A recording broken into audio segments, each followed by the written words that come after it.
Alrighty, so welcome to my first charting session to the new YouTube channel. So today we're going to be, charting and reviewing my trades from this morning. I do trade futures, trade on mostly NQ. I haven't yet traded on ES before, or the Dow. I usually don't trade those. I'm mostly just strictly on NQ, not for any reason, just because it's what I started out with. So it just kind of made the most sense to me. But we're going to be going over my trade today. I took two trades today actually, which you'll see in a bit. It didn't play out how I wanted it to. Now I do trade ICT concepts, so I am using ICT concepts, which a lot of people think is controversial, but I think it works, and I think it's the best strategy out there currently that you can be using. It makes the most sense um, about a lot of different things. So starting off, I hit this trade today, and my bias going into the day was bullish until I saw that we had engineered all of this buy side liquidity up here. We had gone up to the upside up here. And once I saw it break this buy side liquidity right here, I had a feeling that we were going to start making a move down. So I didn't enter off of any of these zones. And plus, this was all pre-market too. I always wait for market open. I never trade pre-market. I never have. Um, I did used to trade Forex in the future though, which obviously I was trading in multiple different time zones, London, sometimes Asia, whatever, doesn't really matter. Um, but what I saw here was a lot. I saw this market maker buy model, and so I waited for a good entry point. Usually, what I wait for from me personally is I want to see all my boxes get checked, which is I want to see I want to see a sweep of the liquidity, which is right here. So we had a little expansion above this buy side liquidity to bring us for the move down. I want to see a fair value gap. I want to see um, I want to see fair value gaps get rebalanced, and usually I want to see some sort of fluid direction of where the market is going. And which I did see today because we have on the 1 minute all this internal sell side liquidity being generated. We took out all these previous buy models right here, right, all up in here. So I waited for my entry, and we also tapped into this fair value gap, this 4 hour fair value gap that I set. I have a 4 hour fair value gap and a 1 hour fair value gap set. So that really gave me more confluence as well that we were most likely going to be rejecting off of one of these two fair value gaps, the hourly or the 4 hour, which we rejected into both. So I did really, really like to see that once it came in here. I kind of got more of a bias like, okay, we're rejecting off this zone.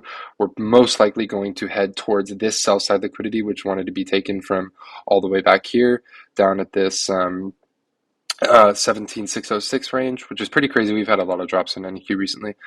But anyways, let's get on to the first trade that I hit today. So my first trade that I hit today worked out really, really well. All my boxes got checked. Like I said, we had this market maker buy model up here.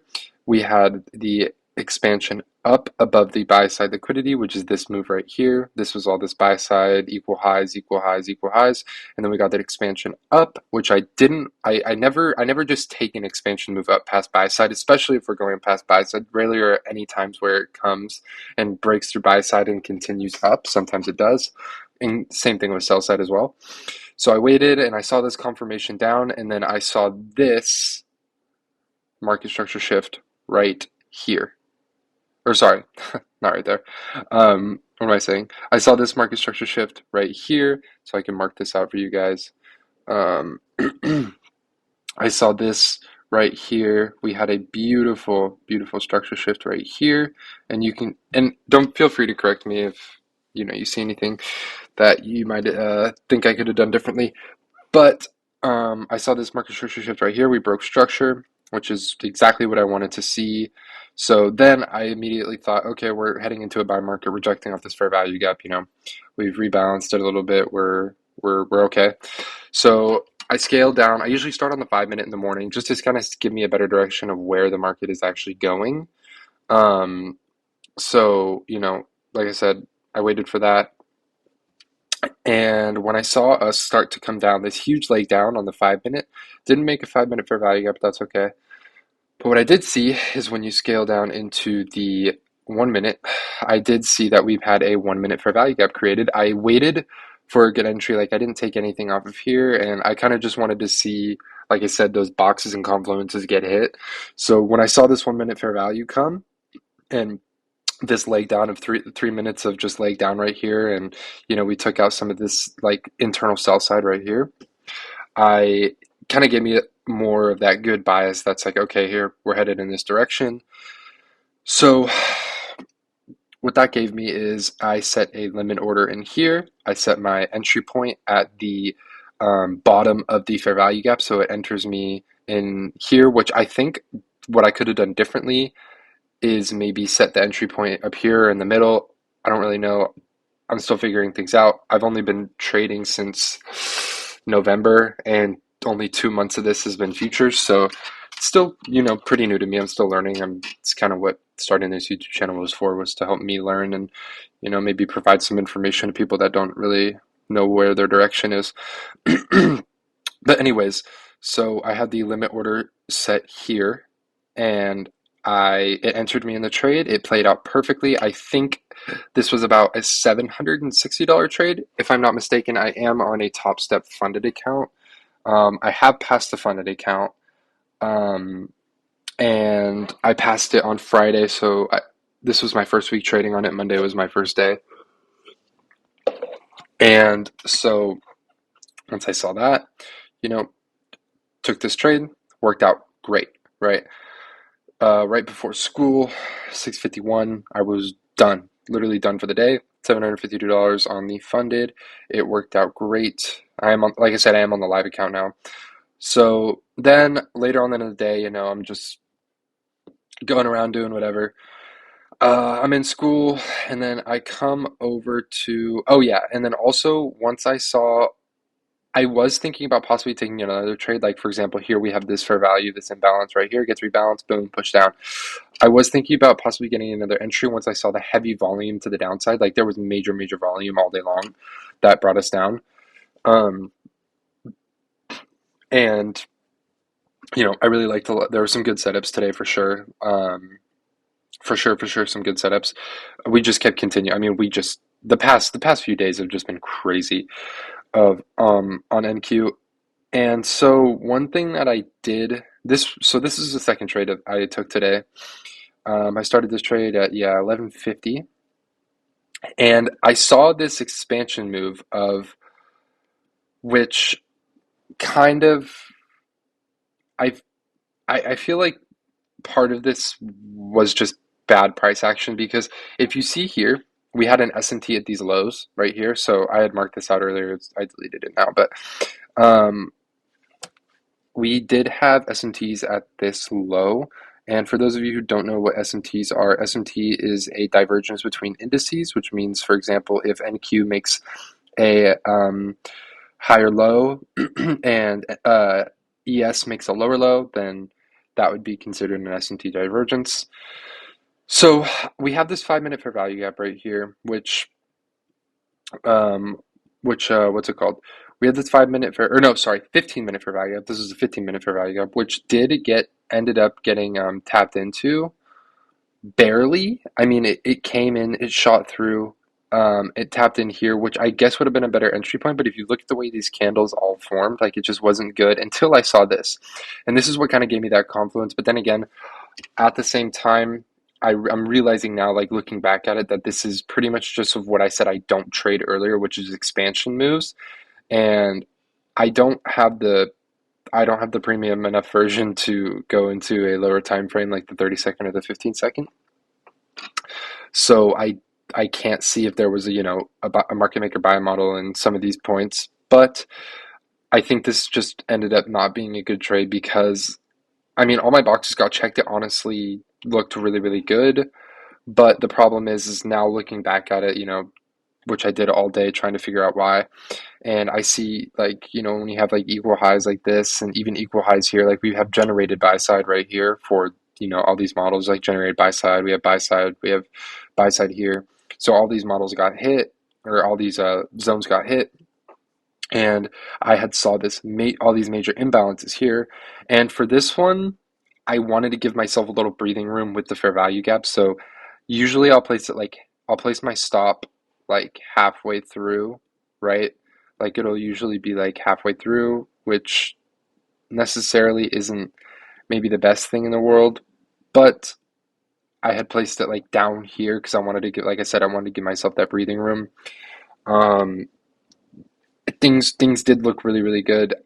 I just looking back at it now, I think I was being a little too greedy with it, which I definitely shouldn't have, which sucks. But that's just, something that comes with trading is we all have those moments where we get too greedy and we want more, essentially.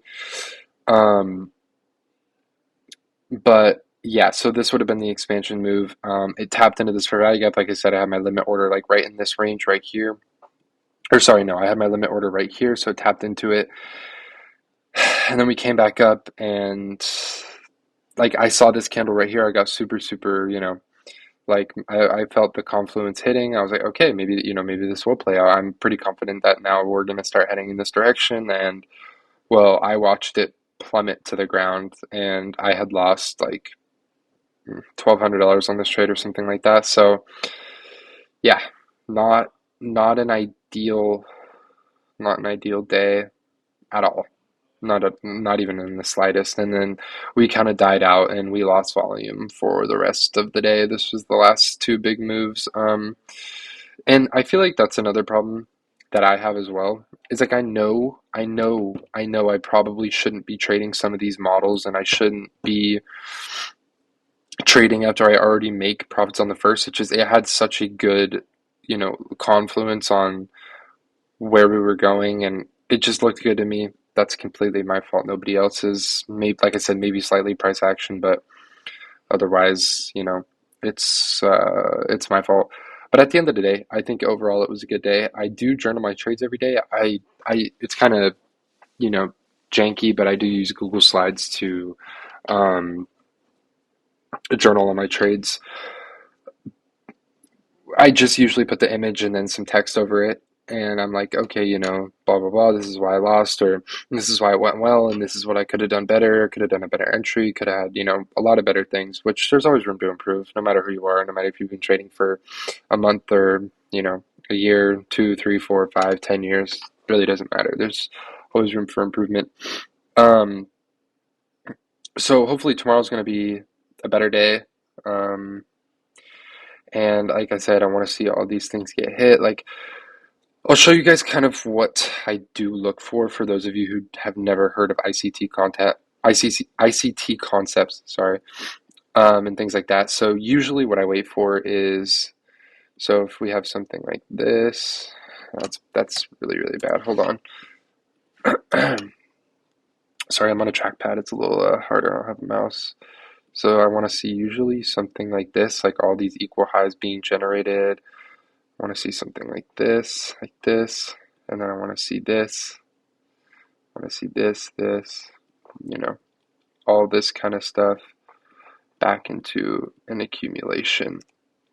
Oops, back into an accumulation. So this is usually what I look for. So first we have, oh wait, I just realized. Okay, hold on. Sorry. So let me add one more thing, and then I want to see this, and then down to this right here. Oops, I keep bringing that up.